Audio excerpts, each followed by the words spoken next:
I'd like to show you a game played between Magnus Carlsen and Judith Polgar in 2012. Carlsen wasn't yet world champion, but he was already #1 in the world. Judith Polgar still rated over 2700s. She was perhaps a little past her peak, nevertheless, still very strong. And I think this game really shows Polgar's style very well indeed.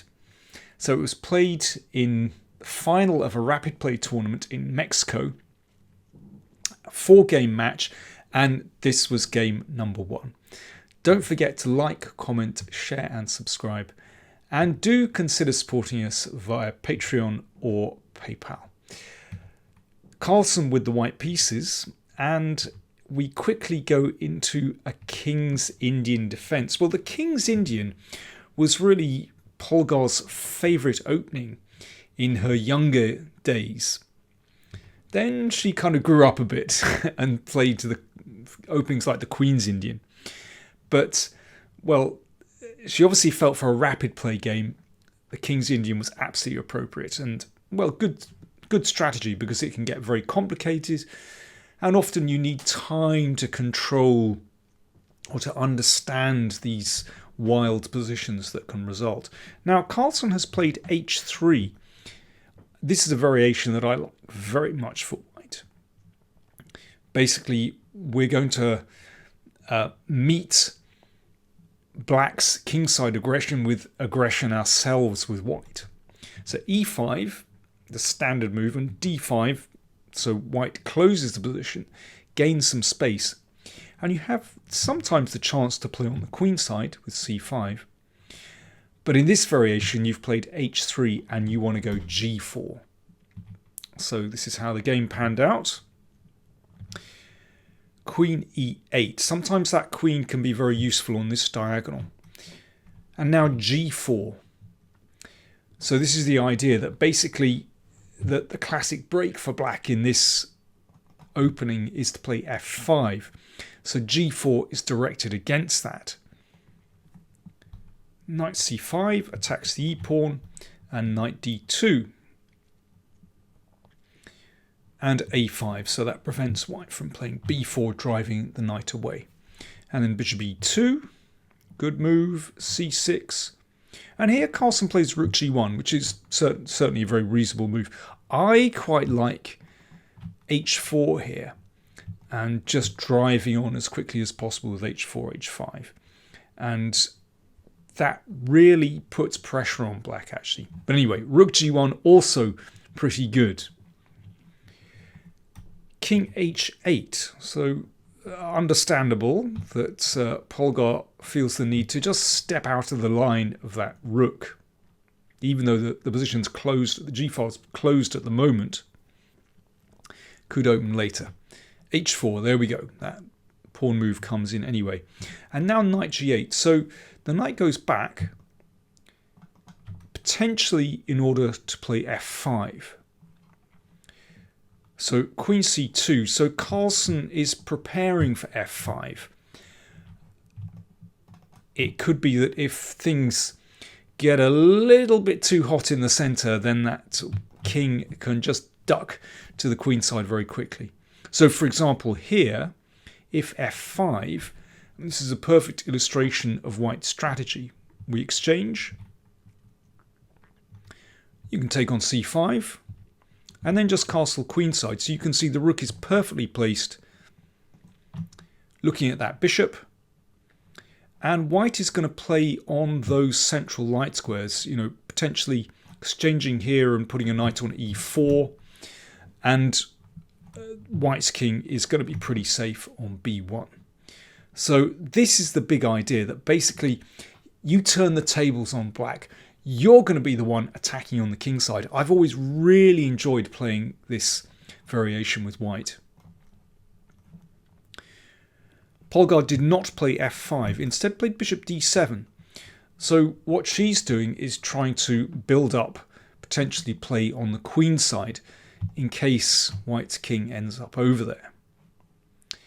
And now, again, I quite like h5, but castles is a very reasonable move.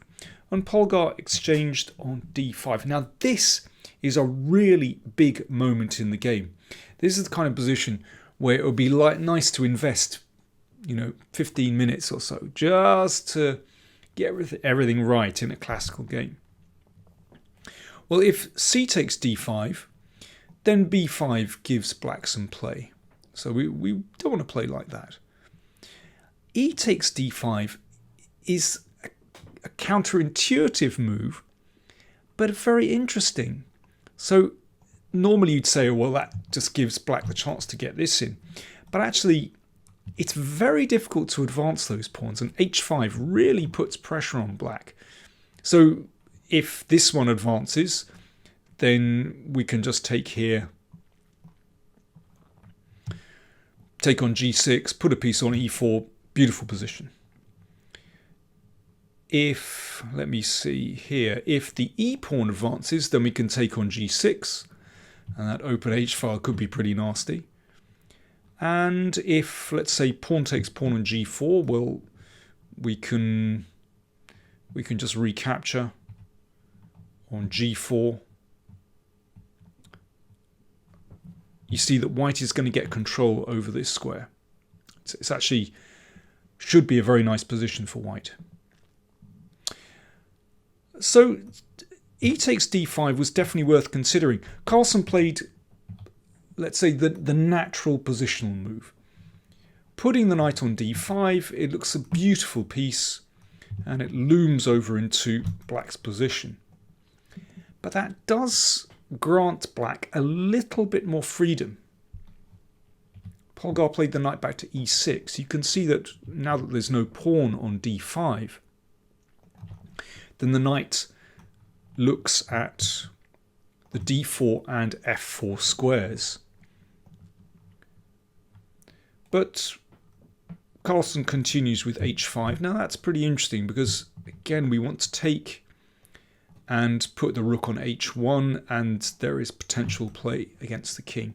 You notice black's piece is really squashed on the king side. They're not going anywhere at the moment. So because of the potential for white to open the h file, Polgar decided to close things with g5. Now that looks pretty ugly. That f5 square, if white could put a knight on f5, wow, that would practically be the end of the game.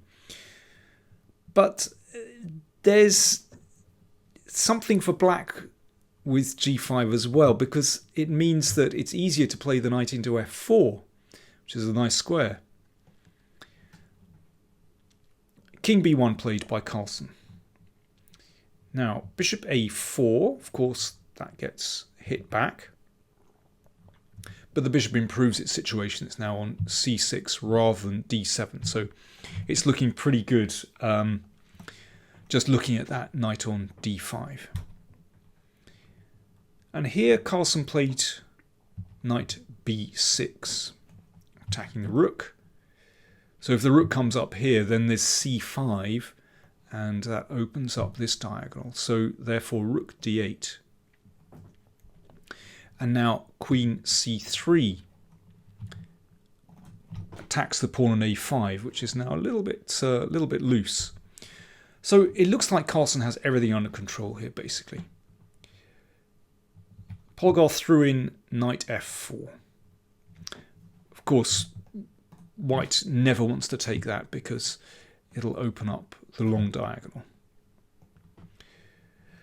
The knight attacks the bishop. Now, perhaps you'd like to have a think. How would you play here if you had the white pieces? White play. I'll have a little slurp of tea. You have a little think.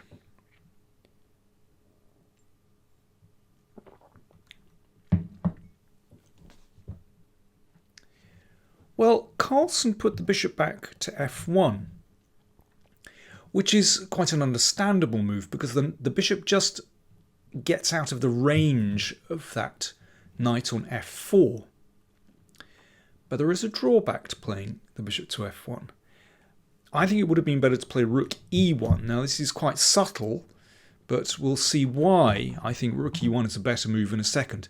So bishop f1, Polgar plays h6. I think she was worried about potentially that pawn sacking on h6 and then rook h1. And she's got a crafty idea in mind as well. So Carlsen snaps off the pawn on a5. Why not? So he's now a pawn up and looks to have everything pretty much under control here.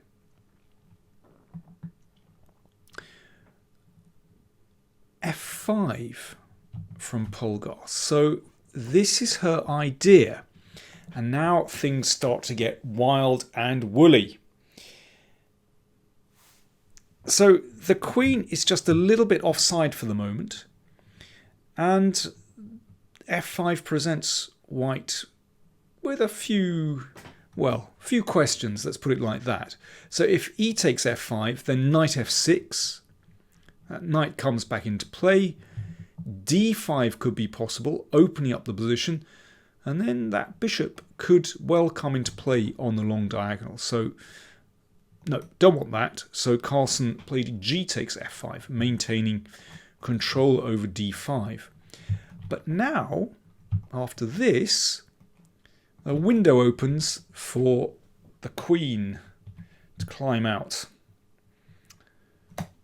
Well, that's quite a nice pawn to win, actually. And you can see why Polgar played h6. Everything's just a little bit more solid with the pawn on h6. The queen hops out and threatens the rook on d1. Rook e1. Knight f6. Knight hops back into play, so that's looking a little bit better for black. Polgar has some activity here. Knight d5. The knight re-centralizes. Rook a8, hitting the queen, which came back to b4. Now rook d8 defends the pawn on d6, which was attacked by the queen. And here, well, this is a really tricky position. White has so many options here. I mean, maybe a decent move is just to play a4, just to sort of neutralize that rook. There are possibilities to take here. Could exchange on f6, but then you don't really want to give up that nice knight on d5. But Carlsen played f3, which looks reasonable to just protect the pawn on e4, so it looks like a strong pawn chain. It also covers the g4 square as well, which black could use for a knight, maybe a pawn. f3 is actually a big mistake, which Polgar seized on. So again, your turn. What can black now play? Queen h4 from Polgar. This is a fantastic move. Very easy to overlook. Attacking the rook on e1. And the queen also looks through all those pieces on the fourth rank. And white has problems with a pin here. So if, let's say, bishop e2, just to protect the rook, then black can take here and take here, and you can see that can't be taken because the queen comes under fire. So there's a lovely pin there with queen h4. Really unusual tactic. Incidentally, this is why you can see the rooks are split. There I say it. If we go back here to when black played knight f4, of course I can't find the position, way back here, yeah, knight f4. That's why in this position I think it would have been better to play rook e1. Because with the bishop on f1, you can see the rooks, as it turned out, are vulnerable to attack. Anyway, we're coming back to this position. Black has just played queen h4, attacking that rook on e1.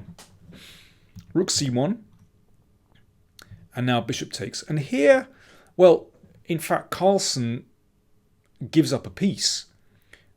Actually, he could have kept things going with bishop takes knight. And then, well, that important pawn on d5 gets taken. And then knight f6. Now, I think black has a wonderful position here, but white is not yet lost. You can see that once this break comes in, well, there is potential for the knight and the bishop to fly across the board. White's king is potentially in trouble here, not to mention the d-file. But that's white's best. Instead, Carlsen took here. That was taken. Remember, there's a pin. And basically, Carlsen is losing a piece here. Now, he played bishop takes g5, so that's a tricky move. But queen takes was excellent. Attacks the rook. Queen is attacked as well. Rook takes, knight takes, and basically Polgar is just a pawn up here, and actually starts even to sort of take over the initiative as well. So extra piece. So it's just a case of negotiating the tactics. Although that looks a little bit scary, in fact, that bishop does a very good job of protecting the pawn on h6. Black's king is secure. White really can't exploit that at all. So let's see how things went. Rook c8, excellent move. Just coordinating and wanting to exchange pieces. Bishop c4, let's exchange off, why not, when we're material ahead. And now the king just steps out here, so there's no danger there at all. That's a strong move, doesn't win material yet. c6, pawn takes, rook takes, king f7, nice and solid. In these kind of situations, as when you're a piece up, you just got to keep everything nicely compact and nicely coordinated. Everything's protected. Now Polgar is just exchanging pieces. Well, she would like to, but Carlsen ducks. But now the h-pawn comes good. And the rook goes in.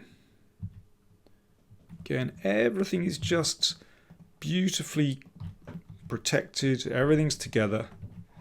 And rook h2 was the final move of the game. You can see that that knight is just in a dire situation. It could go back here, but well, let's do that and start shunting that one down the board if you can't think of anything better. So a really nice win for Polgar there. It just shows how dangerous she is in these wild positions. I think she went back to her old love, the King's Indian, and it worked out absolutely beautifully. And this game also maybe highlights that Carlsen, if he has a slight weakness, it's in these really chaotic positions. And yeah, he overlooked a tactic. Thanks for watching.